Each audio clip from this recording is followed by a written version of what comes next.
Iya, baik teman-teman, pada kesempatan kali ini saya akan coba memaparkan lebih lanjut masih berkaitan dengan webinar interaktif proaktif di masa COVID-19 kita yang lalu, yaitu pemanfaatan peluang usaha dengan digital marketing.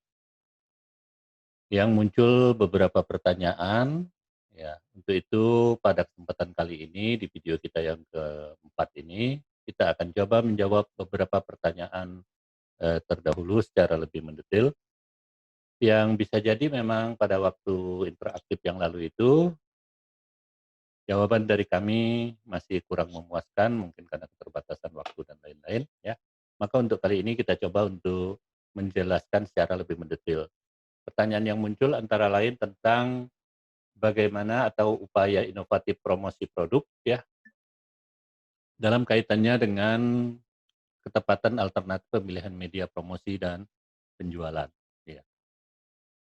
Baik, kita akan lanjutkan. Namun sebelum kita lanjut, mohon bantuan dari teman-teman untuk jangan lupa subscribe, like, dan share video-video kami. Sebagai informasi, untuk pertanyaan yang pertama, ya, itu sampai dengan ketiga sudah kami jelaskan di video kami part 1, ya, sebelumnya, yaitu sudah bisa dilihat di YouTube, ya. Kemudian untuk pertanyaan keempat dan kelima yang berkaitan dengan peluang-peluang usaha dan sekaligus juga bagaimana memanfaatkan eh, digital marketing, ya, itu sudah kami muat di video kami yang part 2, ya, silakan dilihat di YouTube-nya. Kemudian pertanyaan-pertanyaan yang berkaitan dengan siapa itu milenial dan sebagainya, kemudian berkaitan juga dengan bagaimana peningkatan penggunaan digital marketingnya tadi, itu sudah ada di video kami part 3, ya, silahkan nanti dilihat di YouTube kami terdahulu. Untuk itu kita pada kesempatan ini akan membahas pertanyaan ke-8, ya, apa saja upaya inovatif promosi produk yang dapat kita lakukan. Di samping nanti kita akan melihat juga bagaimana pemilihan medianya. Iya, baik, kita akan mulai pembahasannya. Ya. Untuk menjawab pertanyaan ke-8 tersebut, yaitu apa saja upaya inovatif dari promosi produk yang dapat kita lakukan, baik kita lihat bersama-sama apa itu yang namanya promotional mix, ya. Jadi media-media atau sarana promosi itu banyak macamnya, di antaranya ada yang disebut dengan advertising atau periklanan, ada yang direct marketing, penjualan langsung, ada juga sales promotion, ya. Penjualan secara promosi penjualan, ada publicity atau publisitas, ada public relation atau juga kehumasan, ada juga personal selling yaitu penjualan secara individu ke individu, ya. Ya, atau secara personal. Nah, itu banyak sekali yang bisa kita gunakan. Namun yang perlu kita ingat adalah konsumen kita saat ini itu sudah bersifat komunal, ya. Komunal dalam artian mereka itu sudah tergabung, setiap individu itu dalam berbagai macam komunitas dalam waktu yang bersamaan. Ya, mungkin ada kelompok SD, kelompok SMP, SMA, dan seterusnya, kelompok hobi ini, senang itu, dan sebagainya. Nah, inilah situasi yang kita hadapi saat ini, ya, konsumen kita itu sudah komunal, artinya sudah ada kelompok-kelompoknya. Namun di beberapa video yang lalu sudah kita pernah bahas bahwa dalam hal kita menyasar konsumen terutama kelompok milenial saat ini, ya, tolong sebaiknya kita arahkan kepada komunitas mereka yang memang sudah sangat spesifik atau komunitas tertentu, ya. Atau di dalam bahasa marketing itu niche market, ya. Pasar atau market yang memang sudah tertentu. Jadi bukan secara massal gitu, ya. Nah, untuk itu mari kita lihat beberapa respon dari konsumen, ya, terhadap media-media promosi yang ada saat ini. Kita tahu bahwa konsumen saat ini sudah tidak begitu lagi terpengaruh oleh adanya iklan, ya. Maka lebih banyak mereka itu menggunakan menonton bukan dari televisi, mungkin juga mereka menonton dari YouTube atau Netflix dan sebagainya, ya, Hulu dan lain-lain. untuk menghindari adanya iklan. Mereka sangat percaya dengan kekuatan adanya word of mouth ya, dari mulut ke mulut atau kalau bahasa saya ya dari telinga ke telinga ya, dari mulut ke telinga. Jadi bukan dari mulut ke mulut ya, tapi dari mulut ke telinga. Nah, ini yang bisa membangun image dan bisa sesuai dengan karakteristik dari konsumen kita saat ini. Karena mereka itu sangat menyukai yang namanya pertemanan, kemudian mereka itu sangat percaya kepada teman-temannya dan juga sangat percaya kepada orang-orang yang sudah ahli dengan testimoni dan pendapat-pendapatnya. Seandainya memang terpaksa kita harus tetap beriklan ya, sebaiknya konten promosi yang kita gunakan itu ya, konten iklan yang kita gunakan itu menjurus kepada soft selling. Ya, itu konten-konten yang cenderung menyentuh, bahkan membuka kesadaran dari calon konsumen kita itu tentang manfaat dan keunggulan produk yang kita miliki. Ya, bahkan sampai bila perlu kita buatkan tutorialnya, ya, tentang produk kita itu, ya. Kemudian juga diinfokan bahwa produk kita itu barangkali bersifat alami, yang tidak akan merugikan atau merusak dari kulit ataupun organ tubuh dari pengguna dari produk kita ya. Nah, dalam promosi, saran saya kalau memang harus menggunakan iklan ini, ya, jangan gunakan hard selling, ya. Hard selling itu adalah konten-konten promosi yang sifatnya terang-terangan, meminta para calon konsumen itu untuk membeli langsung produk Anda, menggunakan dan sebagainya. Nah, ini sudah tidak cocok ya untuk kondisi saat ini, ya. Jadi kita gunakan soft selling.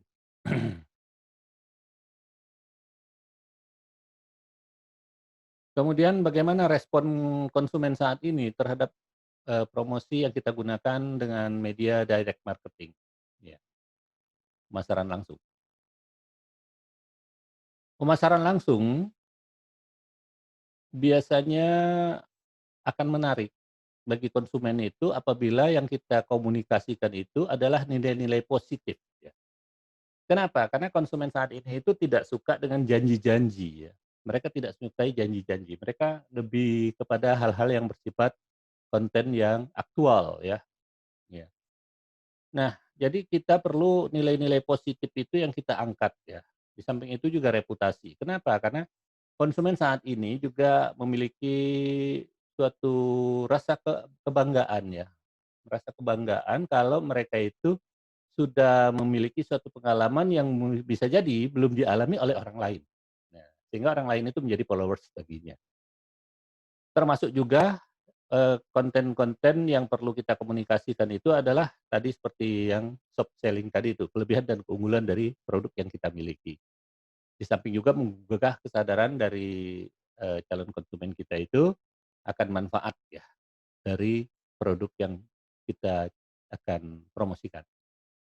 Di sini perlu kita membangun image dan citra yang baik. Kenapa? Karena seperti saya sampaikan tadi itu, konsumen saat ini itu apabila dia memiliki suatu pengalaman ya, pengalaman itu akan dia share, dia akan infokan kepada teman-temannya di grup-grupnya yang lain. Nah, teman-temannya akan membaca serta juga akan komen di situ kan, tentang apa yang diceritakan, atau pengalaman yang pernah dialami dari konsumen kita itu. Jika memang pengalaman dia itu adalah pengalaman yang baik ya, maka itu akan langsung membantu membangun image atau citra baik bagi produk atau perusahaan kita.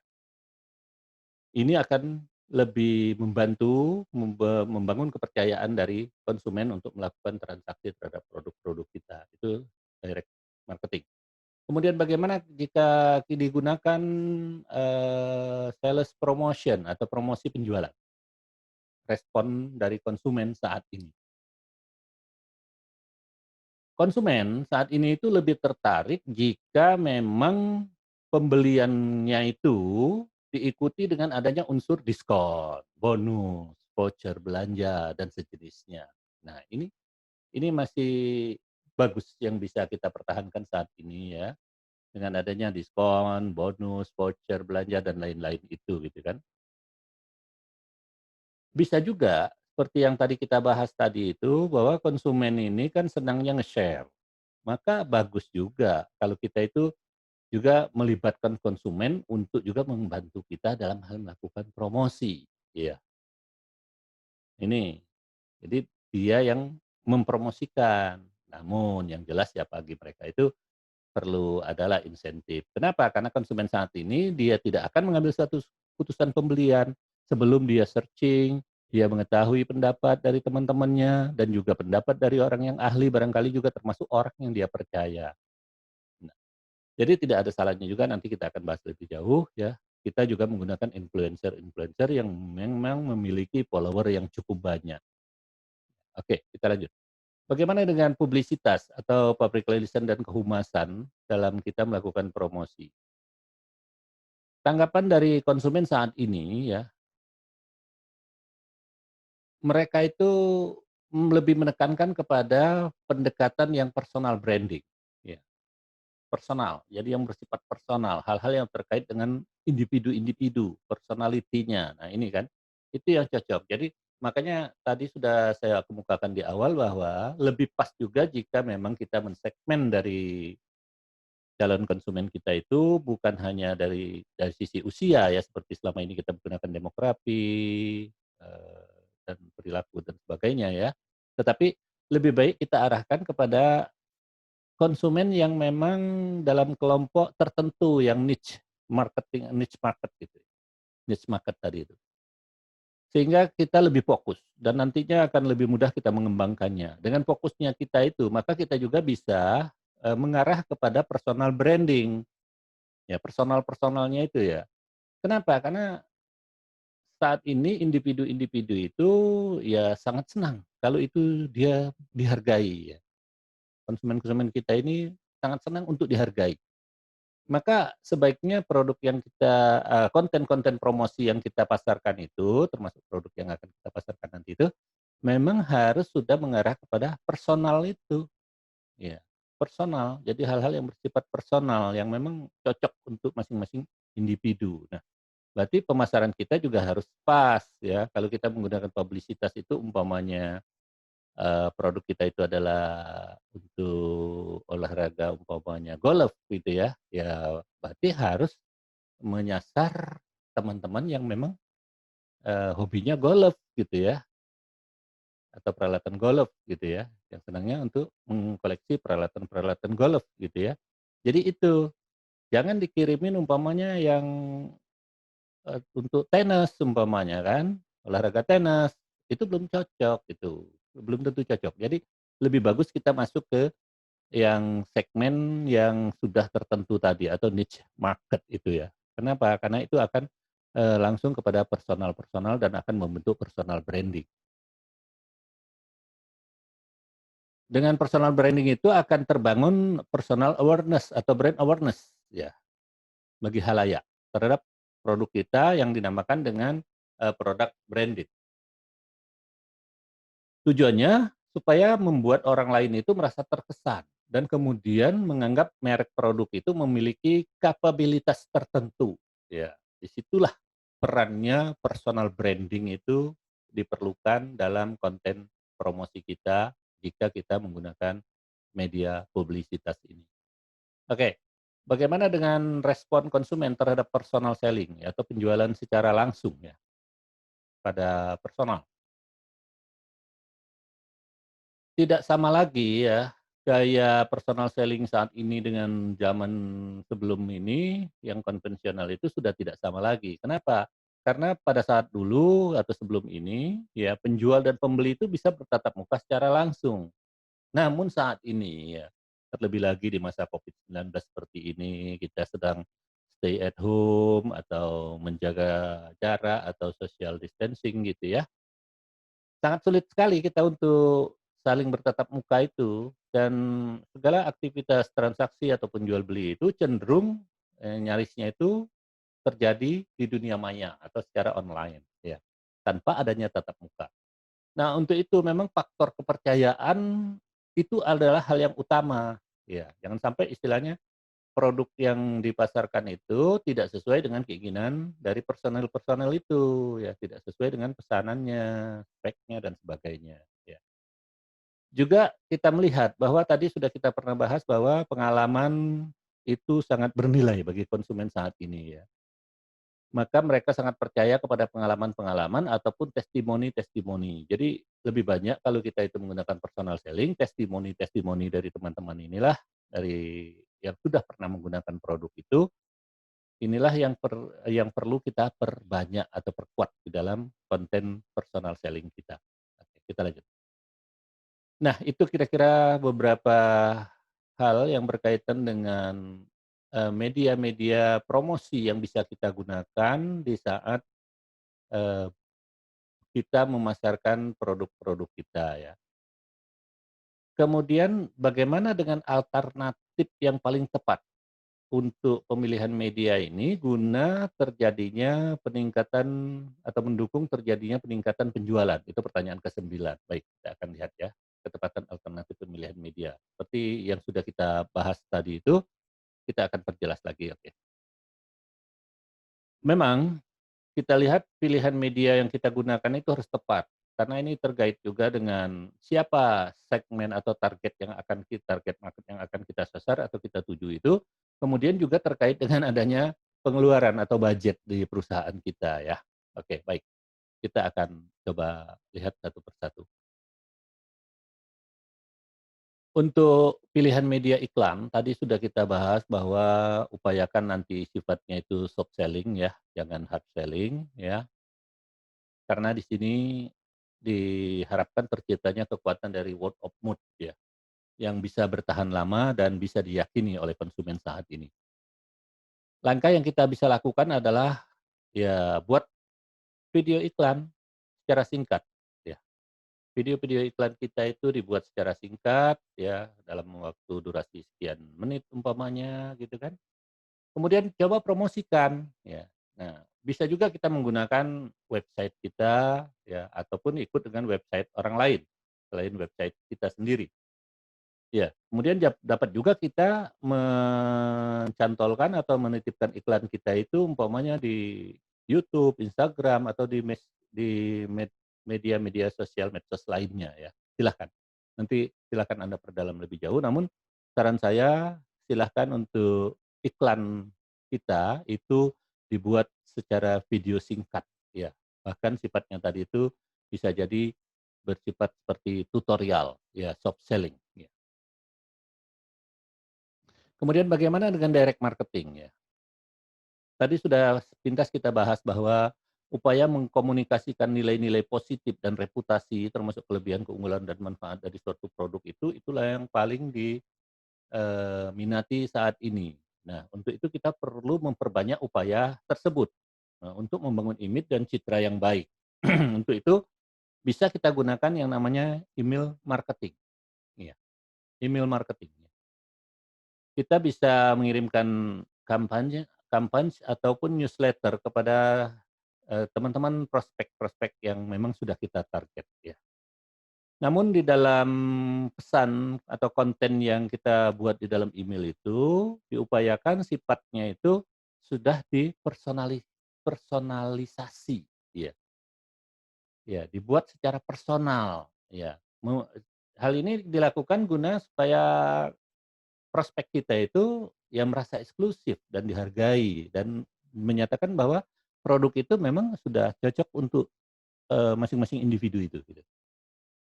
Oke, kemudian sales promotion, ya. Upayakan dalam promosi penjualan ini juga masih tetap ya, karena kita lihat tadi itu konsumen saat ini tertarik dengan diskon, bonus, voucher, dan lain-lain ya, dan sejenisnya ya.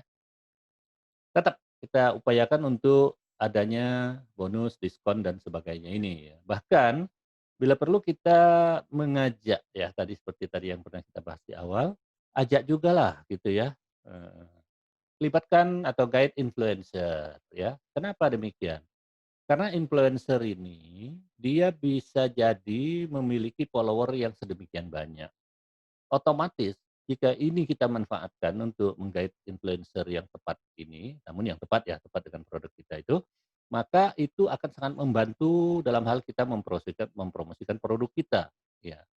Sekali mereka mengklik, sekali mereka mengposting umpamanya sesuatu gitu ya, apalagi influencer itu adalah orang yang memang dipercaya di dalam grupnya atau dia memang ahli dalam bidangnya, maka postingannya itu akan dibaca oleh sedemikian banyak orang atau bahkan akan diikuti oleh anggota grupnya yang lain. Nah, jadi lebih baik juga ya mereka dianggaplah sebagai agen promosi kita. Namun tadi sudah pernah kita juga bahas bahwa mau tidak mau kita harus mengeluarkan insentif lah untuk mereka itu ya. Di samping itu juga kita bisa juga kita kembangkan video-video komersial, ya, video-video komersial seperti tadi itu, namun ini juga dipasarkan atau dipromosikan oleh kita. Dan juga bisa dibuatkan, ya, katalog-katalog produk secara online, ya. Manfaatkan kemajuan teknologi kekinian, ya, sehingga produk kita itu, katalog-katalog kita ini juga bisa, masuk ke dalam rantai pasok global yang ada saat ini, ya, atau yang dinamakan dengan global value change, ya. Iya, baik. Sebelum kita mulai, iya, baik. Kita lanjutkan. Bagaimana seandainya ya di dalam promosi kita itu menggunakan medianya adalah publisitas atau public relation atau kehumasan, ya. Tadi sudah pernah juga kita bahas bahwa secara online ya, memanfaatkan sosial media, kemudian membentuk personal branding ya, yang memiliki arti penting di dalam bisnis dan bahkan bisa membangun brand awareness halayak terhadap suatu produk atau perusahaan kita. Maka untuk itu bisa kita tunjuk ya beberapa karyawan kita untuk ikut menjadi kolumnis barangkali atau penanggap, penyanggah dan sebagainya di dalam website-website atau majalah-majalah online yang ada saat ini ya.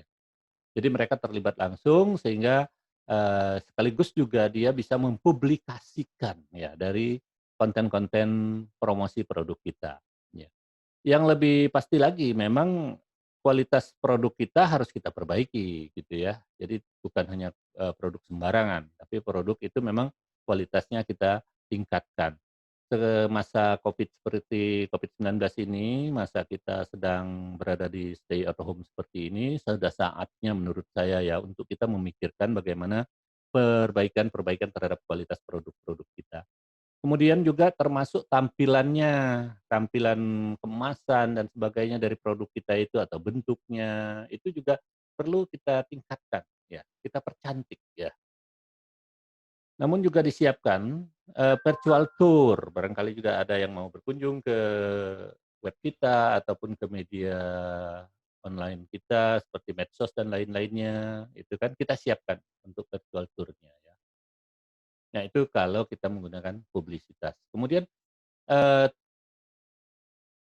terakhir untuk pilihan media ini, bagaimana seandainya kita melakukan, promosi kita itu menggunakan personal selling. Tadi sebentar sudah kita bahas bahwa seluruh kegiatan jual beli itu terjadi di dunia maya tanpa adanya tatap muka ya, konsumen kita pengen sesuatu yang fleksibel gitu kan, bisa dilakukan, dari rumah gitu kan, kemudian dia tidak lagi datang ke toko ataupun ke konter-konter kita. Di sini letak kepercayaan konsumen terhadap, apa konten-konten yang pernah kita muat ya. Maka sebaiknya mengedepankan pengalaman atau testimoni. Jadi testimoni dari para konsumen atau orang yang sudah pernah menggunakan suatu produk kita itu sangat penting. Jadi wajar kalau memang di dalam konten promosi kita itu juga ya dilibatkanlah testimoni-testimoni tersebut ya, adanya testimoni-testimoni itu. Kemudian juga libatkan seluruh karyawan ya untuk juga memposting ya. Kita tahu bahwa selama ini kan karyawan kita juga itu memang sudah termasuk orang yang memang juga sangat senang untuk saling share gitu ya. Jadi tidak ada salahnya kita minta mereka untuk juga terlibat dalam share ataupun memposting ya. Sambil mereka barangkali chatting atau ngobrol-ngobrol gitu ya, juga mengelingkan dengan, website atau produk kita dari, website marketing kita atau video komersil kita itu kan, dikait-kaitkan oleh dia gitu kan. Di samping memang kita perlu membangun website kita itu website marketing yang memang terpisah dengan website, korporat ya. Kenapa? Karena website korporat itu cenderung yang kami alami selama ini di beberapa perusahaan besar itu cenderungnya terlalu bersifat formal, informasi yang ada di dalamnya. Sedangkan di dalam kondisi promosi seperti kita saat ini itu, website kita ini sebaiknya website yang yang lebih luas gitu ya. Kenapa? Karena kita tahu konsumen saat ini itu kan, senangnya hal-hal yang praktis gitu kan, adanya kefleksibelan di situ, luas bagi dia gitu kan. Baik itu dalam hal pemesanan, kemudian juga dalam hal pembayaran gitu kan, dalam hal pemesanan umpamanya dia bisa lakukan dari kamar tempat tidurnya atau sambil dia bekerja di ruangan, dia bisa lakukan pesanan praktis ya, itu. Kemudian juga mereka juga pengennya itu segala yang kita buat di konten-konten promosi kita itu atau website promosi kita itu, mobile friendly. Karena mereka ini sudah tidak bisa lepas lagi dari handphone ya, dari handphone mereka itu. Seperti tadi kita pernah bahas juga bahwa mereka ini mobile minded ya, 98% mereka itu bangun tidur ataupun saat bepergian itu tidak lepas dari handphone atau melihat handphone-nya. Ya, ini yang dilakukan oleh, konsumen saat ini. Jadi website marketing kita itu sebaiknya terpisah dengan website, korporat dan website marketing kita ini bersifat ya lebih luas ya, kuasai bahasanya, generasi sekarang gitu ya. Kenapa? Karena dengan menguasai bahasa mereka, berarti kita sudah satu langkah lebih maju, ya. Oke, jadi perlu, website kita itu mobile friendly, ya, atau go mobile, ini yang perlu diingat. Juga dikaitkan dengan personal selling seperti ini ya, tidak ada salahnya ya, coba juga bagi kita untuk berafiliasi ya, dengan startup yang sudah ada saat ini ya. Umpamanya kita afiliasi dengan Tokopedia ataupun dengan, Bukalapak dan sebagainya yang sudah ada saat ini ya, tidak ada masalah ya, tidak ada salahnya. Karena kalau kita mau membangun sendiri barangkali, biaya kita tidak cukup atau tidak kuat untuk itu ya, kita belum memungkinkan ya untuk itu. Kita bisa sementara ini berafiliasi dulu dengan startup-startup ataupun daring yang sudah ada saat ini ya, sampai nanti pada waktunya ya kita akan kembangkan lagi. Nah, di sinilah makanya saya katakan tadi perlunya kita itu sudah memiliki, konten promosi bahasanya yang bagus, yang juga memanfaatkan SEO dan sebagainya, serta juga searching engine marketing di samping searching engine automation gitu ya. Juga memiliki kualitas dan kemasan yang bagus, namun juga jangan lupa, ya sudah tadi dibuatkan katalog. Nah inilah yang perlu, jadi kita link-kan dengan afiliasikan dengan, beberapa startup yang ada di Indonesia saat ini ya, tidak ada salahnya. Sampai waktunya nanti mungkin kita akan membangun, sistem atau aplikasi kita sendiri. Kemudian sebelum kita akhiri, saya akan mencoba juga menjelaskan bagaimana dengan upaya kita seandainya pemesanan tadi itu sudah terjadi ya, dan sudah banyak pesanan, bagaimana dengan pola penjualan atau delivery-nya. Kalau pembayaran kan sekarang kita sudah tahu kan, konsumen kita juga bisa membayar, secara langsung menggunakan aplikasi-aplikasi yang ada di handphone atau di mobile phone-nya atau di smartphone-nya atau di gadgetnya. Juga bisa juga menggunakan sistem pembayaran secara COD, ya. Pesanan dilakukan secara mobile umpamanya, kemudian, pembayaran secara COD gitu kan, cash on delivery atau bayar tepat. Nah, sekarang masalah pengantarannya. Untuk saran saya ya, untuk pengantaran ini saran saya, baiknya ya kita saat ini untuk efektif dan efisiennya itu, silahkan deh gunakan atau manfaatkan ya provider-provider yang ekspedisi ataupun pengantaran yang sudah ada saat ini di Indonesia. Contohnya umpamanya ya silahkan kerjasama dengan PT Pos gitu atau kantor pos gitu ya, yang memiliki armada pengantaran yang sedemikian banyak. Kemudian juga dengan kawan-kawan kita di barangkali Tiki JNE ataupun bahkan bisa juga kita berafiliasi kata saya tadi dengan Gojek atau yang lainnya ya.